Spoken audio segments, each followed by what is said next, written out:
This video tutorial is going to cover Photoshop Classroom in a Book, Chapter 4, Layer Basics.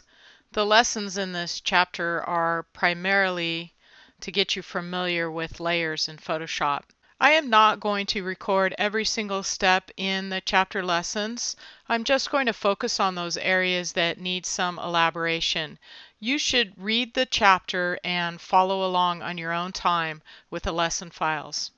I'm viewing the contents of the Lesson 4 lesson files with Adobe Bridge. Right now we're reviewing the finished composite after you follow the chapter. I'm going to select 04 start.psd and double click on that to open it in Photoshop. Make sure that you can see all the layers in your layers panel. We see 5 layers in this document: postage, Hawaii, flower, pineapple, and background. The top 3 layers have the visibility turned off, so we can't see the contents of those layers over here on the pineapple. If I turn the visibility on for postage by clicking in this area to the left, it turns on the visibility of the contents of that layer over here in the image, so we can see the postage on top of the pineapple. I'm going to turn that back off and go down here to the background layer, which has all white. It has content though. If I turn off the visibility of the background, we now see a gray checkerboard pattern, and that represents transparency or the absence of pixels. So white has a content, it has a pixel content. If there are no pixels, you're going to see a gray and white checkerboard, which represents transparency. So there are no pixels around the pineapple, but there is a layer that's filled with white below it. Following the directions in the book, I opened the beach.psd image. So now I have 2 documents open in the Photoshop application. If we look across the top here, we'll see the tabs. The 04 start is still here. If I click on this tab, it will come forward and be the active document. If I click on the beach.psd, it comes forward and now it's the active document. You'll see the contents of the layers panel changes as depending on which one of these documents is active. Now here's the first thing in the book that I'm not really a fan of, the way they show you to take the beach image and put it into the start image. So I'm going to show you another way to do this. You can follow the book and then you can follow my way, and you can decide for yourself which one is the best for you. Okay, to move the beach into the postcard, we need to be on the Move tool. Currently, we're on the Spot Healing tool. I'm going to go to the Move tool with the V on my keyboard. That changes me to the Move tool, and you can see that my cursor icon changes as well.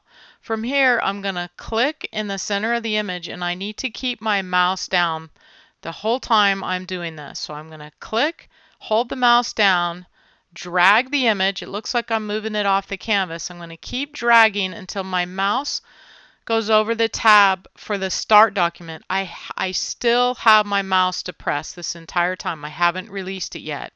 Once I go over the tab for the start document, it comes forward. It's now the active document.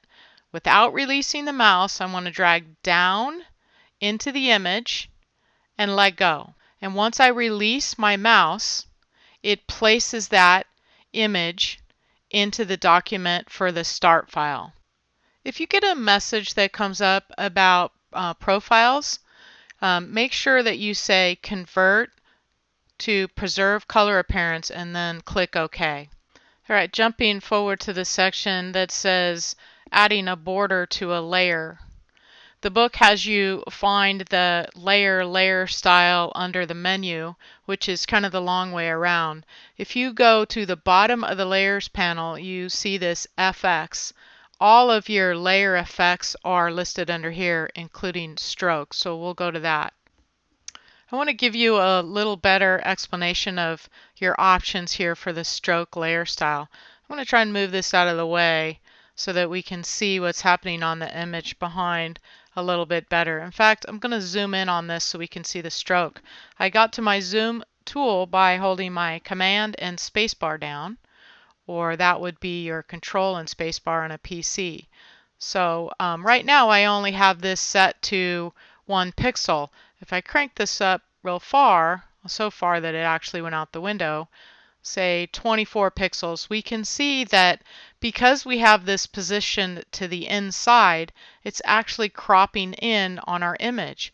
If I switch this to the outside, it doesn't crop any of the image, but you end up getting a rounded corner.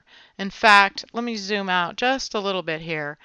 If we pick either outside or center, you're going to get somewhat of a rounded corner. The center position adds the stroke. Basically, the image goes right down the center of this stroke, and part of it goes to the inside and part to the outside. So most of the time, I would use the stroke of inside like the book says, so that I can get a nice sharp corner like this. And then you just pick the color of that stroke from your color patch. If you click on this, you get the color picker, and you could put any color stroke that you want on it. We'll put a light color stroke as the book said. I've jumped to the section in the chapter that says changing the opacity of a layer. I moved the beach layer that's named layer 1 above the pineapple layer, and I turned on the visibility of the postage layer, and I have it selected. It is the active layer. I can change the opacity up here in the opacity field on the layers panel by selecting where it says 100% and typing in 25%. What the book doesn't tell you is a much easier way is to just click and drag on the name opacity. If I click there, drag to the left, the opacity goes down, drag up, it goes up. So I'm going to set that to 25% just by clicking and dragging on it. The next section has you duplicate the pineapple layer and change the blend mode on the pineapple layer. If you follow the book, it tells you to do a right click or a control click right on the layer pineapple, and if you scroll down you'll find an option here to duplicate it. I think it's a lot easier to just take that pineapple, drag it down to this page icon here next to the trash can, and release, and now you have a copy of it. Now at the top of the layer panel to the left of where we saw opacity is where your blend modes are. If you click in that where that says normal, you'll see a whole bunch of blend modes. The book does a little bit to explain these and not a whole lot. I'm going to give you a little bit of an overview here. Everything in this section, from darken to darker color, will darken the effect. Everything in this section will lighten it. Everything in here will add contrast. And in here it will reverse colors, reverse the luminosity, and this will change color or hue or saturation. So the book says to pick overlay. It doesn't tell you why it works though. If we pick overlay, I'm going to turn the visibility off this beach layer so we can see it. With the pineapple copy changed to the overlay mode, the pineapple has a lot more contrast and looks a lot richer. Let's turn the visibility off on this and see what it looked like originally. It's pretty flat. If we turn this copy on, it now has some pretty rich contrast to it, and that's because overlay adds contrast. Any pixels in this layer that are darker than 50% are going to darken what's below it, and anything that's lighter than 50% is going to lighten whatever's below it. So making a copy of something and changing it to overlay will give your image more contrast. Next, we'll select the postage layer that we already reduced the opacity of and change its blend mode to multiply. Multiply is a really simple one to understand. It is adding the pixels from the layer that you have selected to the pixels of the layer below.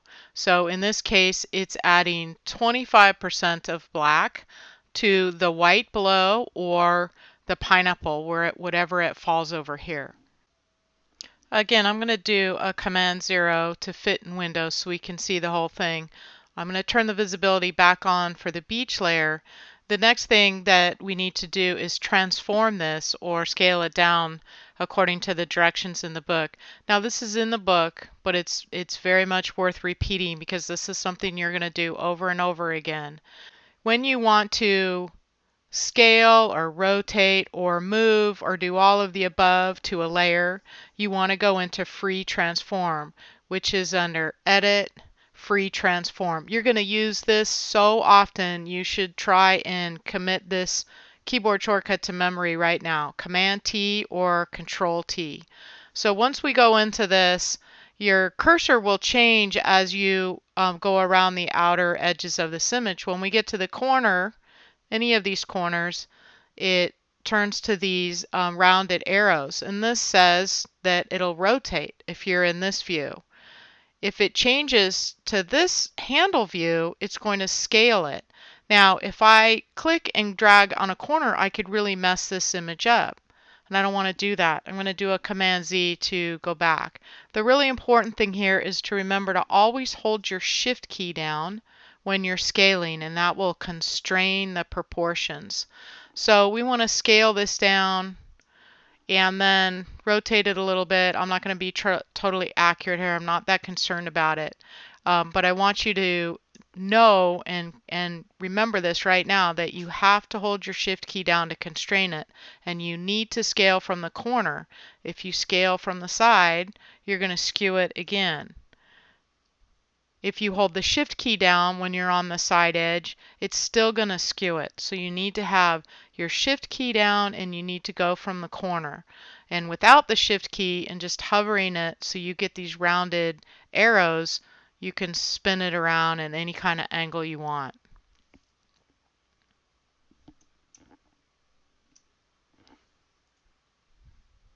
Once you're happy with the position of it, you can hit the Enter on your keyboard or click the big check at the top to commit that transform.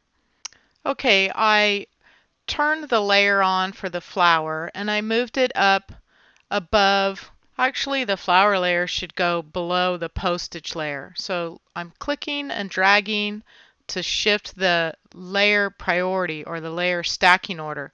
So now the postage is on top, and then we have the flower, and then this beach image is tucked in underneath the flower. I also scaled it and moved it to make it a little bit closer to how the book shows it.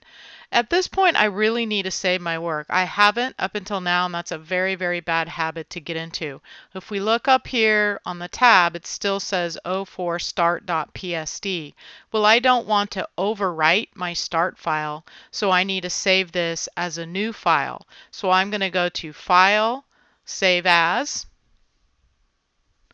and I'll go ahead and put this back into the same folder of lesson 4, but instead of naming it Start, I'll name it Working. You should get in the habit of doing this early in the workflow, not far into it like I just did for this one. So I'll click Save. That's going to create a brand new document, and I'll just say OK to this menu or this message here. It creates a brand new document, and you'll see up here in the tab that the name of the file has now changed from 04 Start to 04 Working. The next section, titled Using a Filter to Create Artwork, has you create a cloud background. And you start by creating a brand new layer.